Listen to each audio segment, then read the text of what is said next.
Good afternoon, good evening, everyone. So I will be starting my topic about the best way ahead after transacted RLN, that is for the voice rehab. So before going into the surgery, there is a pre-op assessment of the patient's voice that we use different approaches such as voice handicap index. There are different software such as Doctor Speech on Pratt and scaling scales such as Garbas. Okay, then counseling has been done. That post operative, if any voice change is there or RLN injury will be there, then his or her voice will be taken care of. And post operatively, patient's voice and swallowing assessment will be done once again.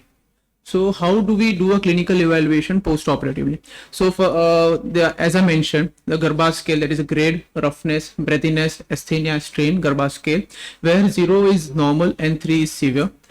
Secondly, we use a VHI, voice handicap index, which assesses the patient functional, physical and emotional questionnaire. As I mentioned, software such as Doctor Speech, Pratt, and evaluation of vocal folds mobility, such as with the help of stroboscopy, we do it. Once we get to know that patient there is a RLN injury, it could be unilateral or bilateral vocal fold paralysis. We do a clinical swallow assessment where we ask the patient. We do a 100 ml water swallow evaluation, and also we do a fees evaluation with different consistency, including commercial thickeners also. So because we want the patient doesn't aspirate during his course in the hospital and post-operatively. So once evaluated, if the voice is affected, unilateral or bilateral vocal cord paralysis, so our protocol is immediate voice rehab is getting start. So it could be second day or the next week post discharge.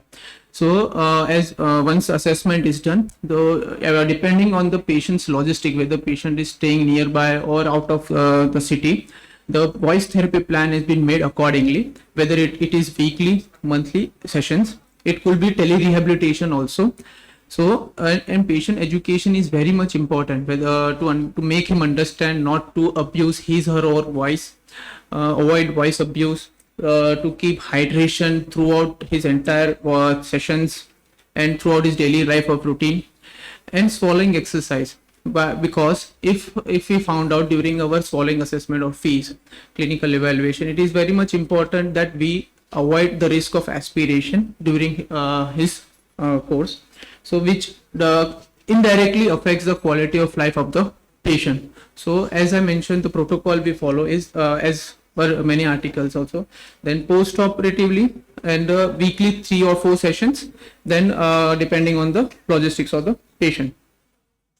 So this is on a very small slide, small presentation from a speech rehab, but as I mentioned, voice is very much important for the patient, and we definitely take care of the patient's voice.